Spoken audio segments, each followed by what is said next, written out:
All right, let's mix some translucent skin tones. Now I've got a little PDF for you to download that'll help be your guide, but I'm just going to do a little bit of a demonstration here for you just so that you can see. Now I've got a row of reds, a row of yellows, and a row of blues. I've got permanent rose, cadmium red, Windsor red, scarlet pyrrole, alizarin crimson, got a little raw sienna, transparent yellow, yellow ochre, cadmium yellow, and a little bit of Naples yellow. Then on my blues, I've got cobalt, ultramarine, cerulean, and a little bit of dioxazine purple. And I've mixed these colors, and these is just an example down here of some of the skin tones that I got from mixing some of these colors. Now you can mix from 1 to 3 colors. Do not mix more than 3 colors together to get your skin tones. It might get muddy, and try to stick to the transparent watercolors if you want really glowy, luminous skin tones. So I've just drawn out some squares and I've put some lines underneath so that I can list it. We're going to make a skin tone with 1 color, and we're just going to use a little bit of raw sienna and water, and it makes a nice sort of golden tan skin tone, and that would be perfect for skin tones. Once I put that in there, then I am just going to go ahead and write what colors I used. Do a chart like this for you and keep it handy so that when you're doing skin tones, you can refer back to it. So that's what I'm doing here. I'm making myself a skin tone chart, and I am writing down each color as I mix right underneath the swatch. So now we're going to go ahead and add a little bit of permanent rose to our raw sienna. So that is raw sienna plus permanent rose. So now we're going with a 2-color combination to make a skin tone, and that makes a more pink, sort of ruddy, I call it a ruddy skin tone because it has a lot of pink undertones. Once you get that, write it down so that you don't forget. Keep a pencil handy. Write down the colors that you use to mix to get that shade so that you'll have it in the future. Trust me, this is a handy little tip.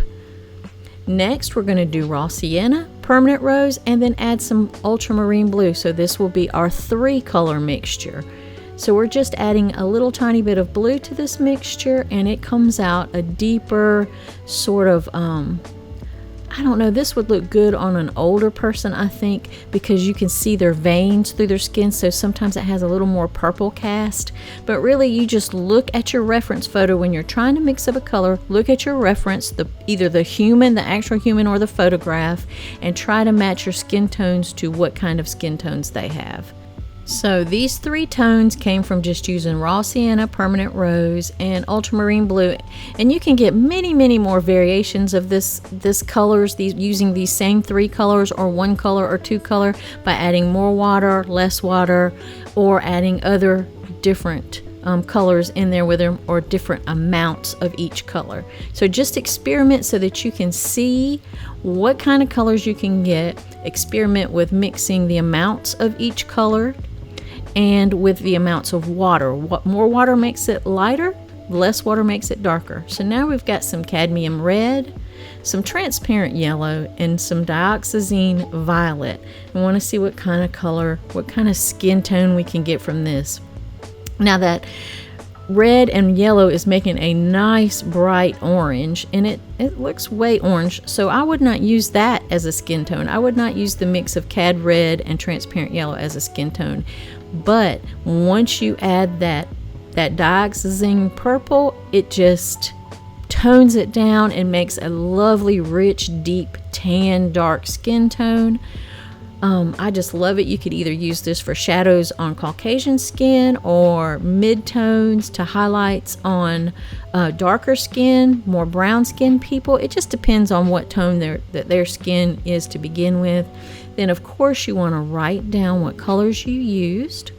So next, I want to show you what happens. I just mentioned it a few minutes ago, that you can add a little bit of water or add less water to make a color turn lighter or darker. So with this one, we're going to use the same exact mix, cad red, transparent yellow, dioxazine violet, but then we're going to put more violet in there, and more water in there. And you see we get a completely different skin tone almost. Actually, it's just a much lighter version of the skin tone. It could actually be, you know, for a Caucasian person, or again a highlight for a brown skin person. It really just depends on what their base color is of their skin. So that is really interesting how it works when you add just a little bit more water, or if you wanted to make it darker, add less water. So that's just a little tip I wanted to show you. I just wanted to show you how that looks. So next we're going to go with some alizarin crimson, a little cadmium yellow, some cerulean blue, and see what color we can come up with that. See what kind of skin tone that looks like. As you already see, the crimson and the yellow is looking pretty reddish orange. You put in a little cerulean blue and you get a nice, deep, rich, dark skin tone. I really like that.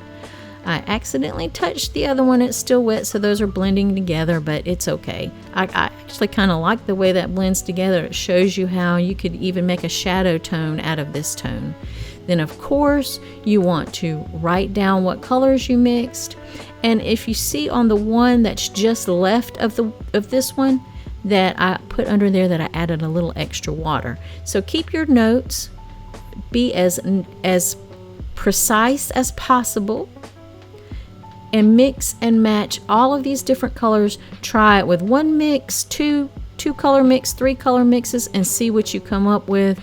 Just do a whole page just using these colors. You can come up with almost an infinite amount of skin tones. So I hope that you give it a try. Make sure that you keep your notes, and this is my short little demonstration for you. Notice how that one is much lighter than the first one. We just from adding water, so keep that in mind. And there's just all kinds of different things you can play with. The amount of colors, what colors you use, and the amount of water. So I hope you learned a little something. Thanks for watching. Don't forget to download your free guide to mixing the skin tones. I have that linked below. And please, by all means, experiment, experiment, experiment. That is the way you're going to learn. All right, thanks for watching. See you soon.